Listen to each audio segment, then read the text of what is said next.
की। भारत माता की। गुजरात के लोकप्रिय मुख्यमंत्री श्रीमान भूपेंद्र भाई पटेल, राज्य सरकार के मंत्रीगण, संसद में मेरे साथी, इसी क्षेत्र के प्रतिनिधि और गुजरात प्रदेश भारतीय जनता पार्टी के अध्यक्ष सीआर पाटिल, सांसद और विधायकगण और मेरे प्यारे भाई और बहनों, केम छो बधा? आभारी।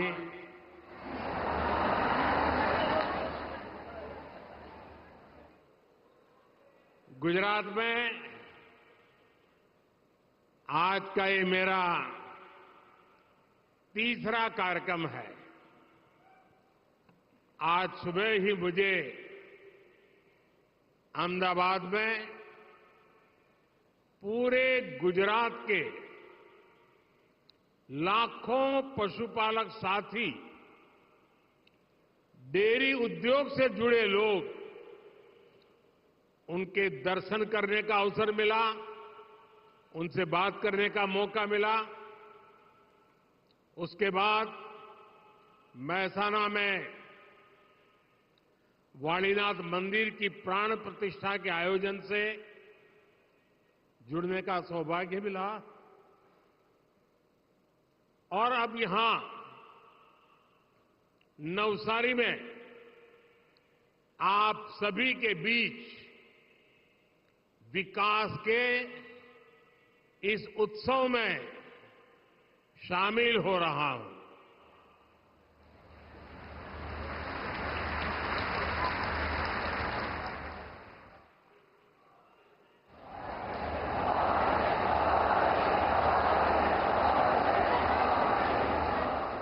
आप एक काम करिए,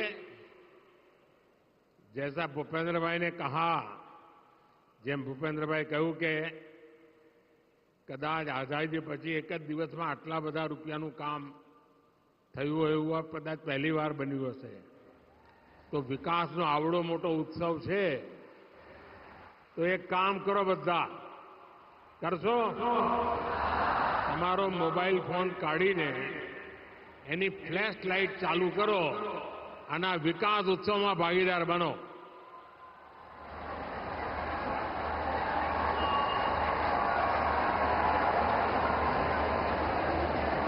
भारत माता की। एम ना चाले ठंडू ठंडू। भारत माता की।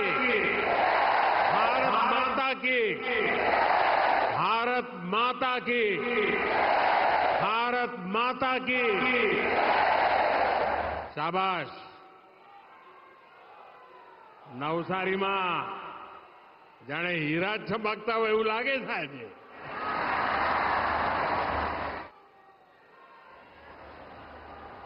थोड़ी देर पहले वडोदरा, नवसारी, भरूच, सूरत और दूसरे क्षेत्रों को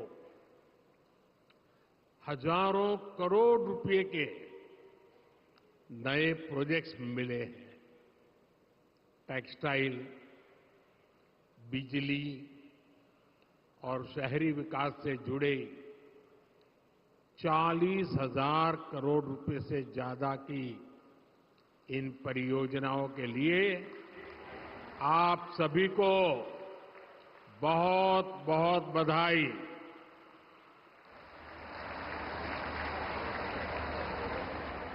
साथियों, आजकल पूरे देश में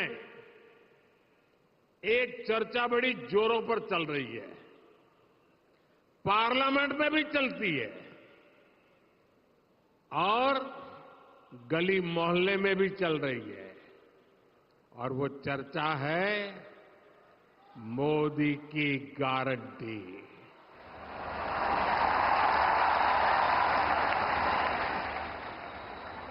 देश का बच्चा बच्चा कह रहा है, मोदी ने जो कह दिया वो करके दिखाता है।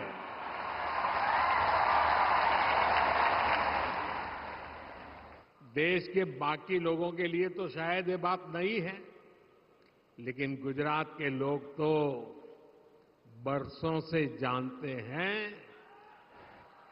कि मोदी की गारंटी यानी गारंटी पूरा होने की गारंटी।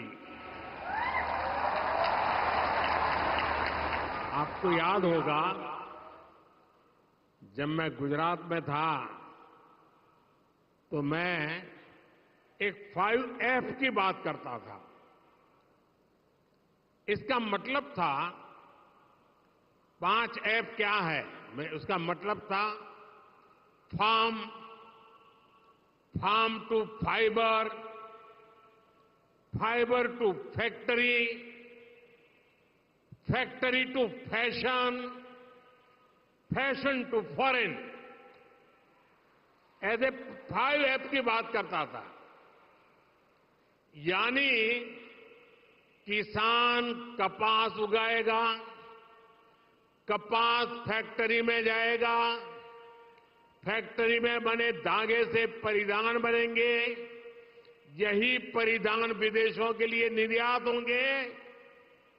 मेरा लक्ष्य था कि टेक्सटाइल सेक्टर की एक पूरी सप्लाई और वैल्यू चेन हमारे पास होनी चाहिए। होनी चाहिए ना? होनी चाहिए ना? आज आत्मनिर्भर भारत बनाने के लिए हम ऐसी ही व्यवस्थाओं का निर्माण कर रहे हैं। पीएम मित्र पार्क, ये पीएम मित्र पार्क भी इसी अभियान का हिस्सा है। नवसारी में आज जिस पीएम मित्र पार्क का काम शुरू हो रहा है, वो टेक्सटाइल सेक्टर के लिए देश का ऐसा पहला पार्क है।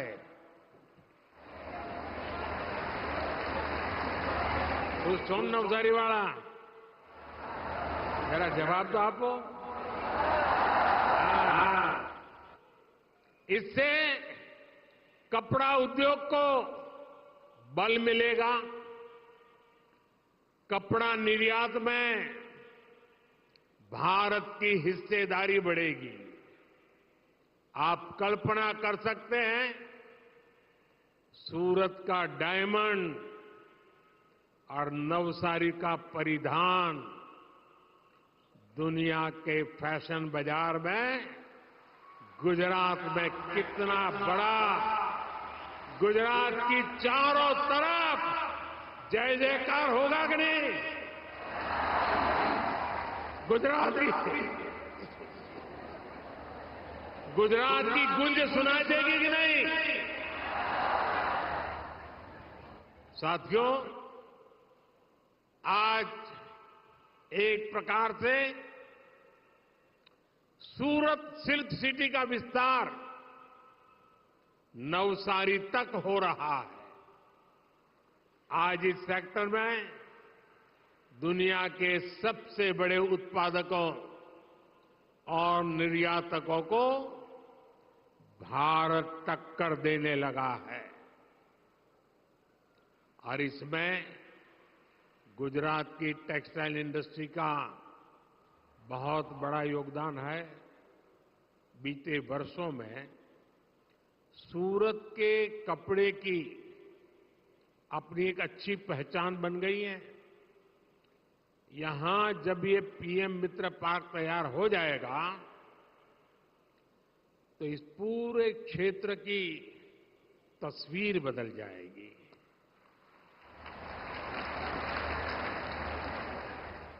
इस पार्क के निर्माण में ही 3,000 करोड़ रुपए का निवेश होगा। यहां पर कताई, बुनाई, जिनिंग, गारमेंट, टेक्निकल टेक्सटाइल और टेक्सटाइल मशीनरी, ऐसे हर काम के लिए वैल्यू चेन का इकोसिस्टम बनेगा। यानी ऐसे हजारों कारीगर, श्रमिक यहां पर काम कर पाएंगे। इसी पार्क में मजदूरों के लिए आवास, लॉजिस्टिक्स पार्क, वेयर हाउसिंग, स्वास्थ्य सुविधाएं, ट्रेनिंग और स्किल डेवलपमेंट की सुविधा भी होगी।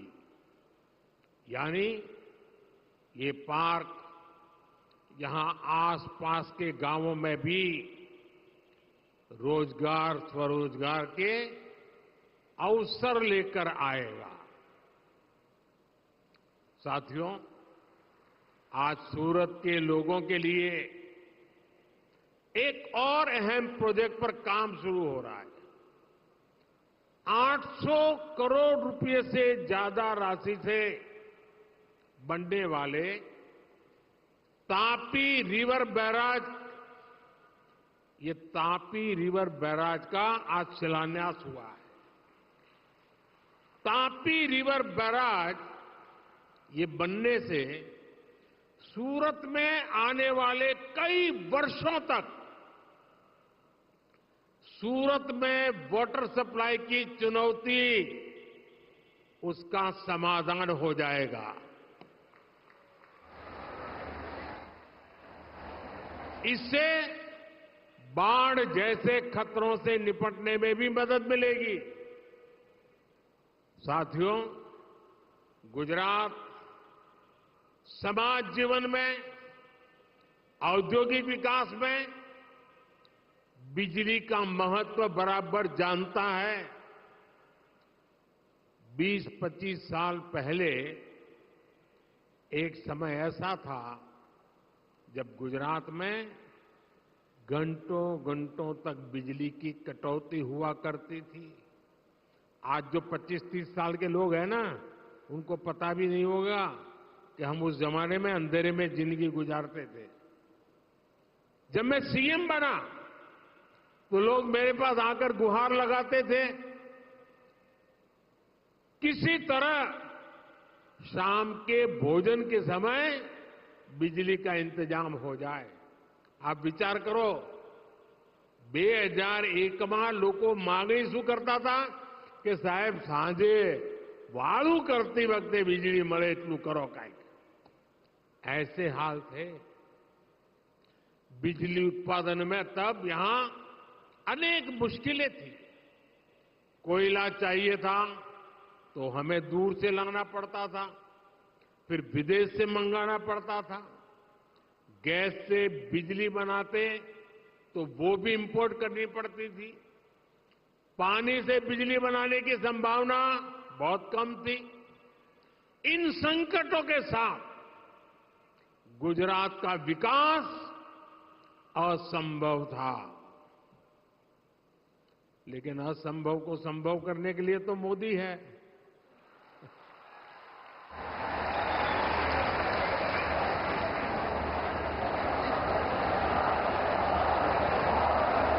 मोदी है तो इसलिए हमने गुजरात को बिजली के संकट से निकालने के लिए आधुनिक टेक्नोलॉजी को बढ़ावा देना शुरू किया। हमने सौर ऊर्जा, सोलर एनर्जी पर बल दिया। हमने विंड एनर्जी, पवन ऊर्जा पर बल दिया। आज गुजरात में सौर और पवन ऊर्जा से बहुत बड़े पैमाने पर बिजली बनाई जा रही है। साथियों, 21वीं सदी के भारत में बिजली पैदा करने में हमारे परमाणु घरों की भूमिका और बढ़ने जा रही है।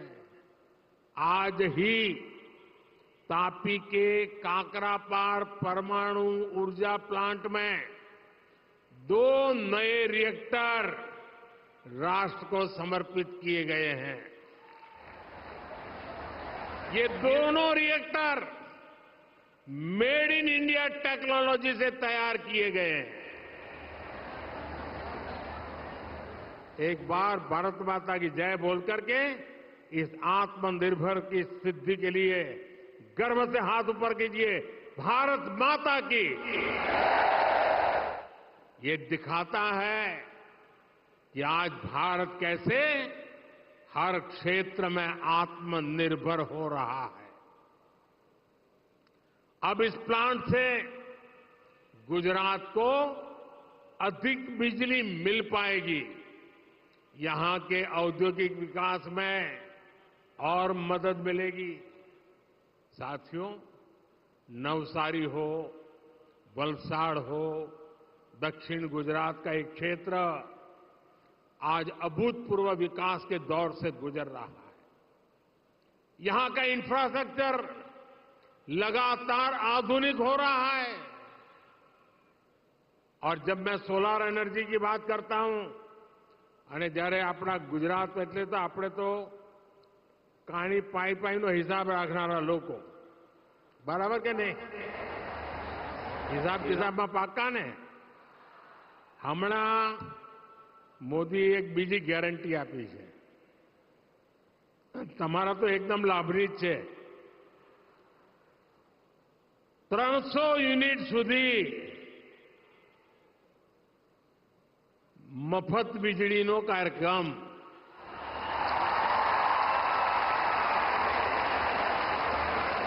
અને કાર્યક્રમ છે PM Suryaghar. PM Suryaghar 300 unit વીજળી મફત। લગભગ મધ્યમ વર્ગનું કુટુંબ હોય, એસી હોય, પંખા હોય, ફ્રીજ હોય, વોશિંગ મશીન હોય, આ બધું એમાં આવી જાય। અને કેવી રીતે? તો ઘર ઉપર સોલાર પેનલ લગાવીને વીજળી પેદા કરવાની। એ પેનલ લગાવવા માટે સરકાર પૈસા આપશે, બેંકમાંથી લોન આપશે। અને ત્રીજું, તમે 300 યુનિટ કરતા વધારે વીજળી પેદા કરવી હોય અને તમારી જરૂરત કરતા વધારે વીજળી વેચવી હોય તો એ વીજળી સરકાર ખરીદી લેશે, તમને એમાંથી પણ પૈસા મળશે। બોલો, વકરો એટલો નફો છે કે નહીં? જરા બોલો તો ખરા, વકરો એટલો નફો છે કે નહીં? તો ગુજરાતમાં તો ઘેર ઘેર આ ઘરના ઉપર સોલાર વીજળી, સૂર્યવાળી વીજળી અને વીજળી મફતવાળા કામમાં જોડાઈ જાઓ। આ મોદીની ગેરંટી છે। इस क्षेत्र से देश की पहली बुलेट ट्रेन भी गुजरने जा रही है। ये क्षेत्र देश के बड़े आर्थिक केंद्रों मुंबई और सूरत को जोड़ने जा रहा है। साथियों, अब नवसारी की पहचान औद्योगिक विकास के लिए होने लगी है, लेकिन नवसारी सहित ये पूरा दक्षिण गुजरात खेती में भी बहुत आगे है। भाजपा सरकार ने जब यहां किसानों को सुविधाएं देनी शुरू की तो फलों की खेती का चलन बढ़ा। यहां का हाफूस आम, बलसाड़ी आम, नवसारी का चीकू, ये तो पूरी दुनिया में कितना मशहूर है। मैं जहां भी जाता हूं लोग ये सुनाते हैं मुझे। डबल इंजन सरकार आज हर कदम पर किसानों को मदद दे रही है। नवसारी के किसानों को पीएम किसान सम्मान निधि से भी 350 करोड़ रुपए से ज्यादा की मदद मिली है। साथियों, मोदी ने देश के गरीब, किसान, युवा और महिला सभी को सशक्त करने की गारंटी दी है। और ये गारंटी सिर्फ योजनाएं बनाने की नहीं है, बल्कि जो हकदार है उन तक योजनाओं का पूरा लाभ पहुंचाने की भी गारंटी है। मोदी की गारंटी इस बात के लिए है कि देश का कोई भी परिवार अभाव में न रहे, उसे गरीबी में जीना न पड़े। इसलिए सरकार अपनी तरफ से लाभार्थियों के पास आ रही है, लाभार्थियों को जा जा करके खोज रही है, उन्हें योजनाओं से जोड़ रही है। साथियों, कांग्रेस ने लंबे समय तक देश में और गुजरात में सरकारें चलाई हैं, लेकिन कभी आदिवासी क्षेत्रों की, समंदर के तट पर बसे गांवों की सूध नहीं ली। यहां गुजरात में भाजपा सरकार ने उमरगाम से लेकर अंबाजी तक पूरे आदिवासी पट्टे में हर मूल सुविधा पहुंचाने के लिए अविरत काम किया। लेकिन देश के स्तर पर ऐसा नहीं हुआ। 2014 तक देश में 100 से अधिक जिले विकास में अंतिम छोर पर थे, कोई पूछने वाला नहीं था। इनमें से अधिकतर आदिवासी बाहुल्य जिले थे। पिछले 10 वर्षों में हमने इन जिलों को तेज विकास के लिए आकांक्षी बनाया। आज आकांक्षी जिला अभियान, उसकी वजह से देश के 100 जिले विकास में तेजी से आगे बढ़ रहे हैं। भाइयों और बहनों, मोदी की गारंटी वहां से शुरू होती है जहां दूसरों से उम्मीद खत्म होती है। देश के गरीब को पहली बार ये भरोसा हुआ है कि उसे पक्का घर मिलेगा, क्योंकि मोदी की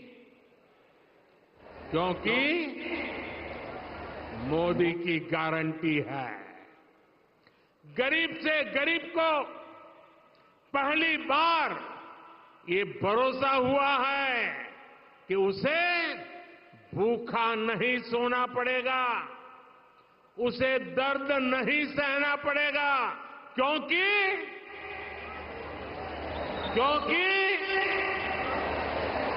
दूर सुदूर के गांव में रहने वाली बहन को भी भरोसा है कि उसके घर बिजली आएगी, नल से जल आएगा, क्योंकि मोदी की गारंटी है। क्योंकि गरीब, किसान, दुकानदार, मजदूर, इन्होंने कभी सोचा भी नहीं था कि इनके लिए भी बीमा और पेंशन की योजनाएं बनेगी। लेकिन आज ये हुआ है क्योंकि, पूरी आवाज से बताइए, क्योंकि साथियों, आदिवासी क्षेत्रों में सिकल सेल एनीमिया एक बहुत बड़ी चुनौती रही है। गुजरात का मुख्यमंत्री रहते हुए हमने इसके लिए अनेक कदम उठाए, लेकिन इस बीमारी को दूर करने के लिए देश के स्तर पर प्रयास होना जरूरी था।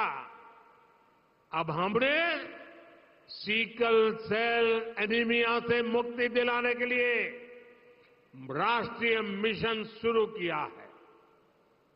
इसके तहत देश भर के आदिवासी क्षेत्रों में सीकल सेल एनीमिया की जांच की जा रही है। विकसित भारत संकल्प यात्रा के दौरान भी लाखों लोगों की जांच हुई है। अब तो यहां मेडिकल कॉलेज भी बन रहा है। आदिवासी बहुल जिले में मेडिकल कॉलेज बनना पहले कितनी बड़ी बात होती थी। आज अनेक आदिवासी जिलों में मेडिकल कॉलेज बन चुके हैं। साथियों, गरीब हो या मध्यम वर्ग, गांव हो या शहर, हमारी सरकार का प्रयास है कि हर देशवासी का जीवन स्तर और सुधरे। अपने दशकों के शासन में कांग्रेस भारत को 11वें नंबर की इकोनॉमी ही बना पाई। इकोनॉमी में पीछे रहने का मतलब यह था कि देश के पास पैसे भी कम ही रहते थे। इसलिए तब न तो गांव का अच्छे से विकास हो पाया और न ही छोटे शहरों में विकास हो पाया। भाजपा सरकार ने अपने 10 साल के शासन में ही भारत को 10 नंबर से 5 नंबर की इकोनॉमी बना दिया। इसका मतलब यह है कि आज भारत के पास, देशवासियों के पास खर्च करने के लिए कहीं ज्यादा पैसा है और इसलिए भारत एक खर्च भी कर रहा है। इसलिए आज देश के छोटे शहरों में भी कनेक्टिविटी का शानदार इंफ्रास्ट्रक्चर बन रहा है। कोई सोच भी नहीं सकता था कि छोटे शहरों से भी हवाई यात्रा इतनी सहज होगी। आज देश के अनेक छोटे शहरों में लोग हवाई यात्रा का लाभ ले पा रहे हैं। कांग्रेस के दशकों के शासन ने शहरों को झुग्गियां दी। हम झुग्गियों की जगह गरीबों को पक्के घर दे रहे हैं। बीते 10 साल में हमने गरीबों को 4 करोड़ से ज्यादा पक्के घर बनाकर दिए हैं। 4 करोड़। आप सोचिए साथियों, आज दुनिया डिजिटल इंडिया को पहचानती है। ये वही डिजिटल इंडिया अभियान है जिसका कभी कांग्रेस के लोग मजाक उड़ाया करते थे। आज डिजिटल इंडिया ने छोटे शहरों को ट्रांसफॉर्म कर दिया है। इन छोटे शहरों में नए स्टार्टअप बन रहे हैं। स्पोर्ट्स के क्षेत्र में नए युवा सामने आ रहे हैं। हम गुजरात में भी छोटे शहरों का विस्तार होते देख रहे हैं। इन छोटे शहरों में एक न्यू मिडिल क्लास का उभार होते देख रहे हैं। यही न्यू मिडिल क्लास भारत को तीसरे नंबर की आर्थिक ताकत बनाएगा। भाइयों और बहनों, भाजपा सरकार जितना जोर विकास पे दे रही है, उतना ही ध्यान अपनी विरासत पर भी दे रही है। एक क्षेत्र तो हमारी आस्था और इतिहास का एक महत्वपूर्ण केंद्र रहा है। आजादी का आंदोलन हो या फिर राष्ट्र निर्माण का मिशन, इस क्षेत्र का योगदान बहुत अधिक है। लेकिन जब परिवारवाद, तुष्टीकरण और भ्रष्टाचार ही राजनीति का एकमात्र लक्ष्य बन जाए, तो विरासत पर ध्यान नहीं जाता। दुर्भाग्य से कांग्रेस ने दशकों तक देश के साथ लगातार यह अन्याय किया है। आज पूरी दुनिया में भारत की समृद्ध विरासत की गूंज सुनाई दे रही है। आप दुनिया में कहीं भी जाएंगे तो पाएंगे कि लोग भारत आना चाहते हैं, भारत के बारे में जानना चाहते हैं, लेकिन कांग्रेस ने दशकों तक दुनिया को भारत की असली विरासत से दूर रखा। आजादी की लड़ाई में पूज्य बापू ने नमक और खादी को आजादी का प्रतीक बनाया। कांग्रेस ने खादी को भी बर्बाद कर दिया और नमक सत्याग्रह की इस भूमि को भी भुला दिया। दांडी नमक सत्याग्रह के स्थल पर दांडी स्मारक बनाने का सौभाग्य हमारी सरकार को मिला है। हमने सरदार पटेल के योगदान को समर्पित स्टैच्यू ऑफ यूनिटी बनाई, लेकिन कांग्रेस का कोई भी शीर्ष नेता आज तक वहां उन्हें श्रद्धांजलि देने नहीं गया। गुजरात के प्रति इसी नफरत को कोई गुजराती कभी भूल नहीं सकता। साथियों, आपने देखा है कि कैसे कांग्रेस के लोग मोदी की जाति को भी गाली देते हैं, लेकिन कांग्रेस वाले भूल जाते हैं कि जितनी गाली देंगे 400 पार का संकल्प उतना ही मजबूत होगा। ये जितना कीचड़ फेंकेंगे 370 कमल उतने ही शान से खिलेंगे। भाई और बहनों, कांग्रेस के पास आज मोदी को गाली देने के अलावा देश के भविष्य के लिए कोई एजेंडा नहीं है। ये दिखाता है कि जब कोई पार्टी परिवारवाद के शिकंजे में आ जाती है तब उसे परिवार से ऊपर कोई नहीं दिखता। परिवारवादी मानसिकता नई सोच की दुश्मन होती है। परिवारवादी मानसिकता नई प्रतिभा की दुश्मन होती है। परिवारवादी मानसिकता युवाओं की दुश्मन होती है। अपने परिवार की रक्षा के लिए वो वही पुरानी स्थिति बनाए रखना चाहते हैं।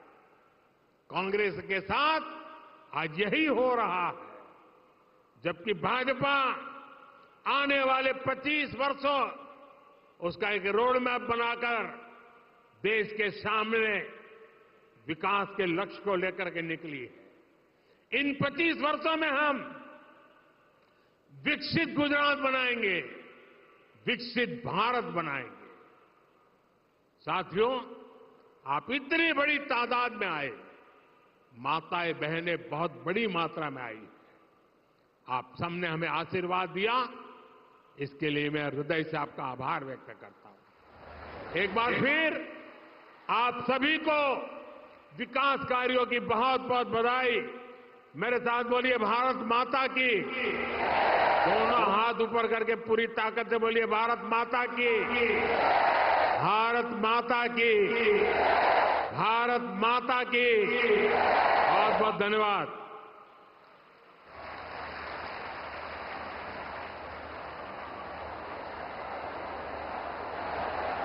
माननीय प्रधानमंत्री श्री, आपके प्रोत्साहन भरे संबोधन के लिए, आपकी मानक उपस्थिति और गुजरात की जनता को इतनी विशेष भेंट देने के लिए आपका बहुत बहुत धन्यवाद। आवो आ ऐतिहासिक अवसर पर समापन करता फरी एकवार माननीय प्रधानमंत्री श्रीનો ખૂબ ખૂબ તાળીઓ સાથે આભાર માનીએ।